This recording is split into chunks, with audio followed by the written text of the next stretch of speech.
Hey there, boys and girls. What time is it? That's right, it's time for another Hougly beer review.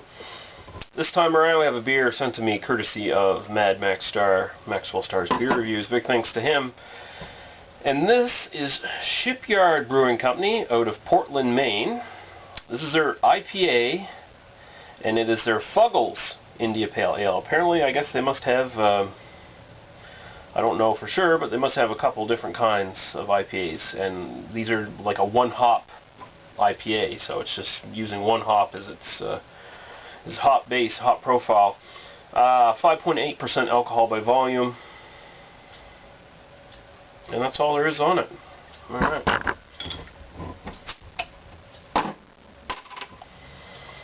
So we're expecting sort of a British style IPA here, or at least British style ale at the very least, with the earthy kind of Fuggles hop thing going on.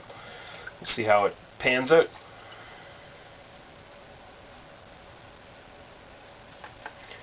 Alright. Looks unfiltered. Yeah, definitely unfiltered. Ooh, I can smell it from here. Golden yellow, almost orange kind of color. Nice little bit of a head there. That looks okay. Let's go right to the aroma.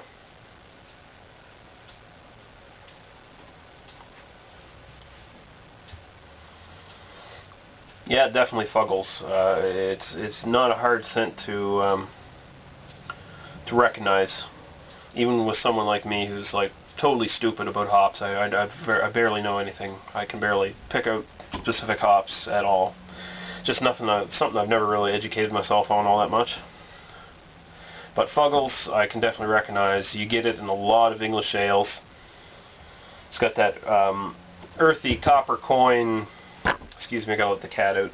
You going out, are you? There you go. Guess I was disturbing her. As I was saying, it's got that earthy copper coin, can say red apple kind of smell, and combining with the malts, it brings up some sweetness. This has a sort of a caramel kind of malt base.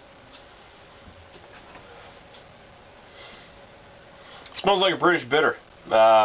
Not necessarily an IPA. We'll see how bitter it gets in the actual taste, see if it gets up to where it should be. The alcohol is definitely where it should be. So let's go right to the taste.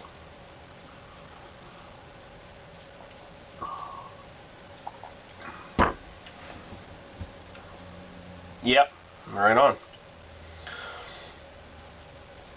Nice drying metallic Fuggles hops aftertaste, like sucking on a copper coin.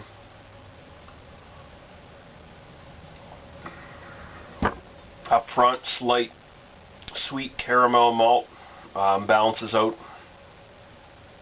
Those hops really dominate in the end. Really nice lingering finish. And the bitterness is slightly more than your standard British bitter, so appropriate for the style. Definitely an IPA. Not just your standard British pale ale.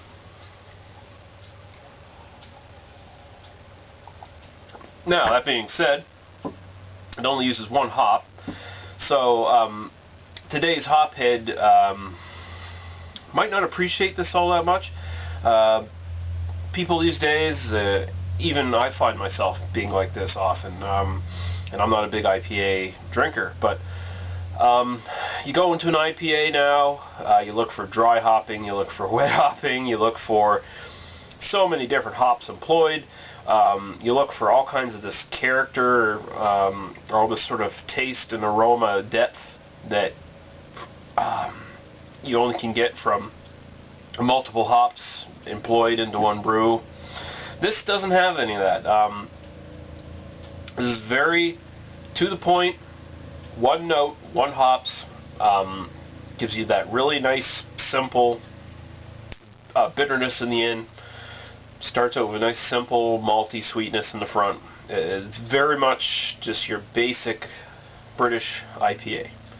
And that is not something to look down on or snub your nose at. even in this day and age when people are expecting fucking mind-blowing IPA experiences. I actually, being a lover of just British bitters, porters, stouts, etc., anyway, I actually appreciate these a bit more. You don't have to think about it too much. You just sit back and enjoy it. It's very refreshing.